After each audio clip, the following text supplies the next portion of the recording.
सबको नमस्कार। मैं आपका पंडित प्रभाकर चक्रवर्ती शर्मा सबको कुंभ मेला के ये पवित्र दिनों के अवसर पे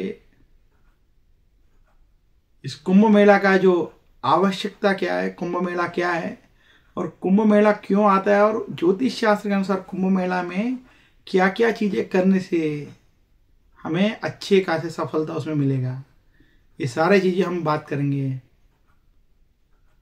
कुंभ मेला जो है अत्यंत पवित्र समय माना गया है ज्योतिष शास्त्र के अनुसार।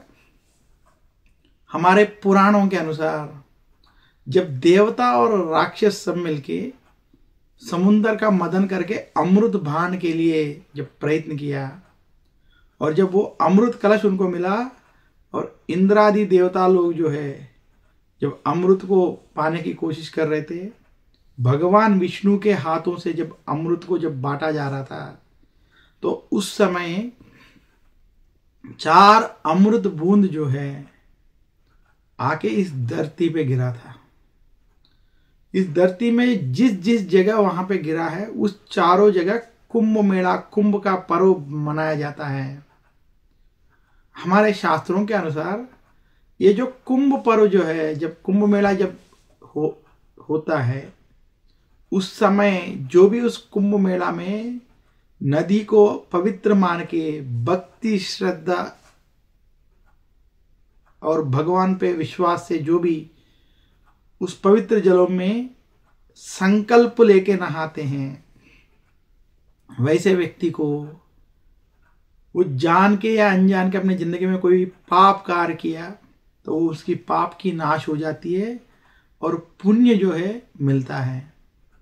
अब पाप कार्य करना और उसकी नाश करना और पुण्य प्राप्त करना ये इतना आसान मत समझना।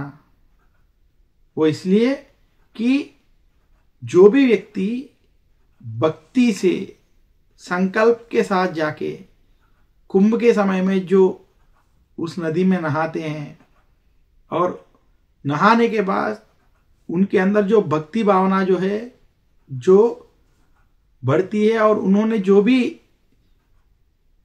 जाने अनजाने जो काम किया है उससे जो है पवित्र हृदय से जब बाहर आते हैं तो उसके बाद वैसे चीज़ें वो अपनी ज़िंदगी में दोबारा नहीं करेंगे। और जो भी भक्ति के थ्रू ये सारे काम कर रहे हैं तो भक्ति की वजह से उनके अंदर ज्ञान की प्राप्ति होगी और उस ज्ञान की वजह से वो मोक्ष की तरफ बढ़ सकते हैं। इसमें इस तरीके का जो भी अर्ध लेके कुंभ में नहाता है तो उनको जो है जरूर रूप से भगवान की कृपा की वजह से उनके पाप जो है नाश हो जाता है और उनको पुण्य फल मिलता है। पुण्य से भक्ति बढ़ेगा, भक्ति से जो है ज्ञान मिलेगा, ज्ञान से मोक्ष के लिए वो अपने प्रयत्न कर सकते हैं। ये इस कुंभ मेला के अंतरार्थ को लोगों को पहचानना चाहिए। कुंभ मेला में किस तरीके से कुंभ मेला में हम लोगों को व्यवहार करना चाहिए, किस तरीके से कुंभ मेला में भाग लेना चाहिए।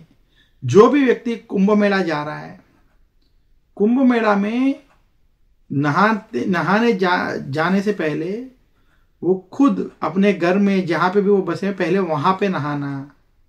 और कुंभ मेला में जब नहाने जा रहे हो तो धोती वगैरह पहनना, स्त्री वगैरह साड़ी वगैरह पहन के नदी में जो भी गंगा नदी हो, वहाँ पे जो भी नदी है कुंभ मेला की नदी है, उसमें नहाते समय पवित्र होके जाना जरूरी है। और नहाते समय विशेष रूप से वहाँ पे कोई भी साबुन जैसी चीज़ें लेना नहीं चाहिए। कुंभ में नहाते समय संकल्प लेना चाहिए कि मेरा गोत्र क्या है, मेरा नाम क्या है, मैं किस चीज़ के लिए यहाँ पे नहाने आया हूँ। वो पूरा संकल्प विधि विधान के अनुसार पंडित के सहारे से या जिसको खुद संकल्प बोलना आता है वो संकल्प बता के ओम अपवित्र पवित्रो वा सर्वावस्थांगतो वा यस्मरे पुंडरीकाख्यम सवाह्याभ्यंचरम शुचि बोल के गंगे जमुने चैव गोदावरी सरस्वती नर्मदे सिंधु कावेरी जलेस्मिन सन्निधिं कुरु जैसे मंत्र बोल के और वहाँ पे जो गंगा जी को नमस्कार करके संकल्प के साथ आचमन करके वहाँ पे नहाना चाहिए। और नहाने के बाद उस नदी में कोई भी गलत काम नहीं करना चाहिए, जैसे कि कोई हास्य पानी के साथ खेलना, ऐसे कार्य ना करके और कुंभ को जो है अत्यंत पवित्र समय मान के वहां पे जो है नहाना चाहिए। और कुंभ मेला में विशेष रूप से जो भी व्यक्ति इस तरीके से अगर कुंभ मेला में जाके संकल्प के साथ नहाता है तो उनको जो है कुंभ मेला का स्नान का पुण्य फल मिलता है। हमारे लिए कुंभ मेला विशेष रूप से 3 से 4 तरीकों में बताया गया है। 12 साल में एक बार अगर किसी नदी को कुंभ मेला आता है तो उसको पूर्ण कुंभ, 6 साल में अगर एक बार कुंभ आता है तो उसे अर्ध कुंभ, और विशेष रूप से अगर ये 12 साल वाला 12 इंटू 12 144 जो साल है उसमें अगर एक बार ये कुंभ आता है तो उसको महाकुंभ। ऐसा इस 3 तरीकों में कुंभ मेला के बारे में बताया गया है।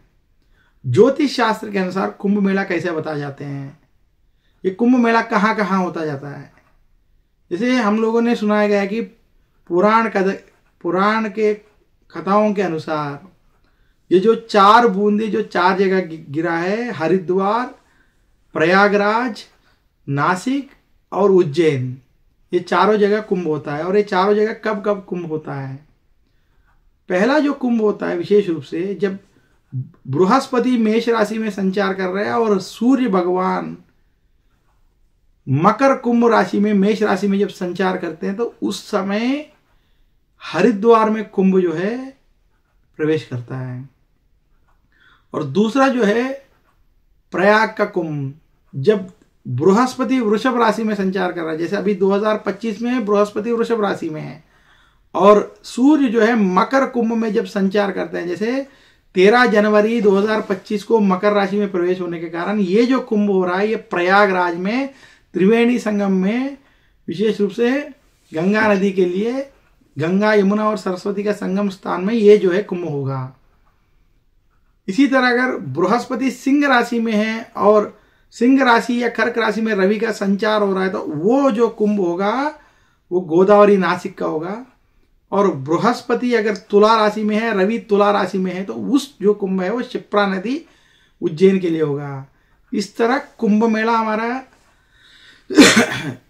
हर साल जो है उस गुरु और रवि के कारण एक एक जगह ये होता रहता है। और ये जब 12 साल में होता है तो ये पूर्ण कुंभ और 6 साल में होता है तो अर्ध कुंभ जो है शास्त्रों के अनुसार बताया गया है। जो भी व्यक्ति अगर इस कुंभ जब चलता है, इस कुंभ में अगर नहाते हैं तो उसको क्या फल मिलने वाला है।